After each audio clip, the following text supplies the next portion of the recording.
Dune is not the Macarena. It takes patience. She is like the fine, well-aged prostitute. It takes years to learn her tricks. She is cruel, laughs at you when you are naked, but you keep coming back for more and more. Why? Because she is the only prostitute I can afford.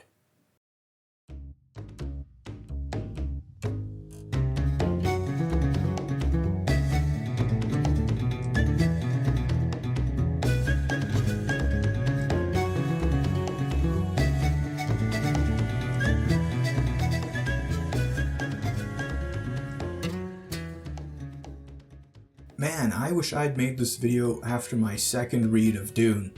No one was talking about Dune back in 2017. Now, thanks to Denis Villeneuve's movies, everyone's talking about Dune and there are like a trillion videos on it. But that's okay, because I think I have an uncommon perspective. I'm not going to be like those people who praise it to no end. It gets a 10 out of 10, greatest sci-fi book ever. Everyone should read it. And I'm not going to give it the criticisms you hear leveled against it all the time, like, the prose is bad. No, it isn't. It's not Le Guin level, but it's fine. Or, it's too slow. Are you kidding? It moves like a bullet train. Now, in order for me to really talk about how I feel about Dune, I have to go into spoiler territory. But even if you haven't read the book yet, I think you should watch this video. Dune is not the kind of book where spoilers really matter.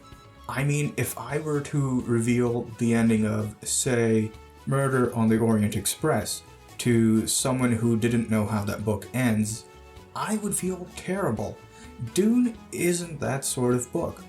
But if you're really concerned about spoilers, I'll give you a bit of concrete advice and give you a chance to click away. The advice is this: if you're not invested in the story by the time the Atreides arrive on Arrakis, that is, after you've read the first 6 chapters, put the book aside and never think of it again. Okay, now continue at your discretion. So, I really do have a weird relationship with this book. It's a landmark in my reading history. I first came to it at a time when I had read, I think, not even 10 novels outside of school. And it may be the book I've thought the most about. But at the same time, it really is a bit frustrating for me. I don't think it's satisfying in the way my other favorite books are. I'm not even sure I'd count it as one of my favorites anymore. I'd say the main problem with Dune is its plot structure. It's very front-loaded, so much setup and proportionally too little payoff. Paul Atreides accumulates a ton of advantages too quickly, and his victory doesn't feel earned. Seriously, consider that Paul and Jessica join the Fremen more than halfway through the book. This doesn't leave enough time for more twists and turns before the climax. And in a book like this, you do want more of those. It ends up feeling like a chess match without a middle game. Also, as we all know, the end of the second act is supposed to be the protagonist's lowest point. Here's the thing, at the end of the second part of Dune, Paul is consolidating his power. Jessica becomes a reverend mother for the Fremen, meaning he gains even more control over them. Meanwhile, his enemies, Baron Harkonnen and the Emperor, are trying to undermine each other. Not really a low point, is it? I suppose it could be argued that the unusual structure of Dune helps to get across Frank Herbert's point about fanaticism. Paul doesn't need to do a whole lot in order to win because the myth has already done most of the work. But I can't accept that. It makes the book less exciting than it could have been. And yet, despite this criticism, I still have a fondness for Dune. You know, I don't usually reread books. There are only 8 books I've read twice. And 5 of those are the first 5 Dune books. That should tell you how important the series is to me. To Dune's credit, it never bored me, and that's not a tiny thing. I get bored very easily. I'm reminded of a quote: "The golden age of science fiction is 12. There are so many things in Dune that excite my inner 12-year-old. I mean, you've got knife fights, you've got sandworms, a tooth with poison gas, the voice, and the individual scenes are fun, even if they don't build on each other like they should.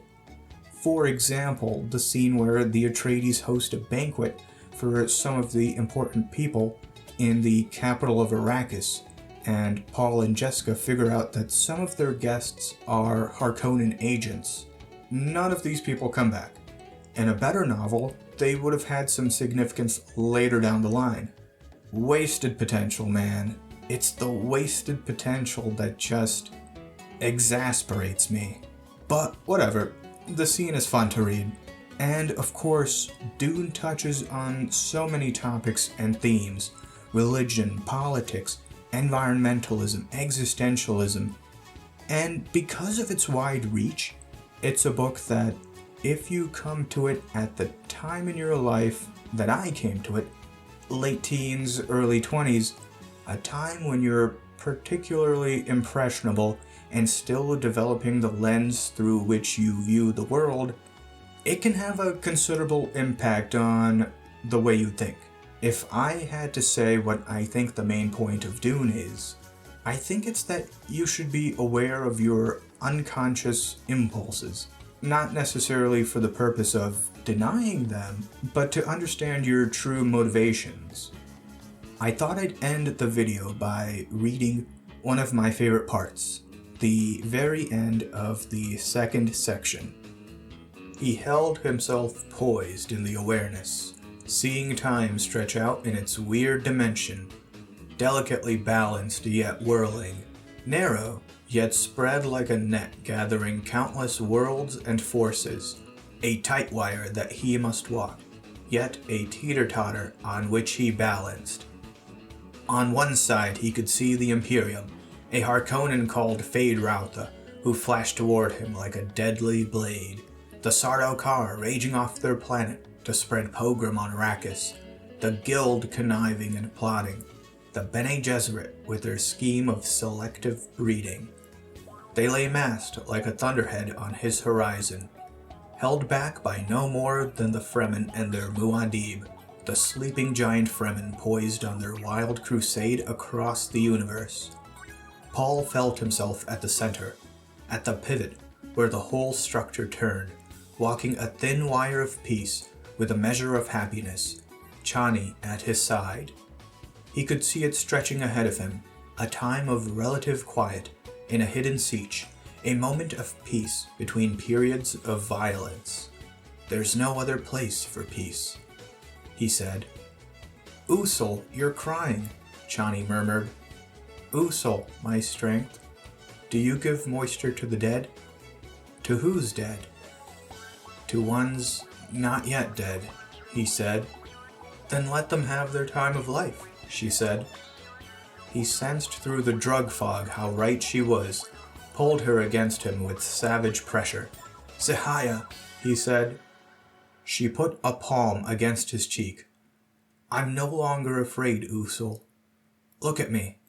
I see what you see when you hold me thus." "What do you see?" he demanded. "I see us giving love to each other in a time of quiet between storms. It's what we were meant to do." The drug had him again, and he thought, "So many times you've given me comfort and forgetfulness." He felt anew the hyper-illumination with its high-relief imagery of time, sensed his future becoming memories, the tender indignities of physical love, the sharing and communion of selves, the softness and the violence. "You're the strong one, Chani," he muttered. "Stay with me." "Always," she said, and kissed his cheek. Tell me that's bad prose. Seriously. Thanks for listening, and I hope you have a nice day.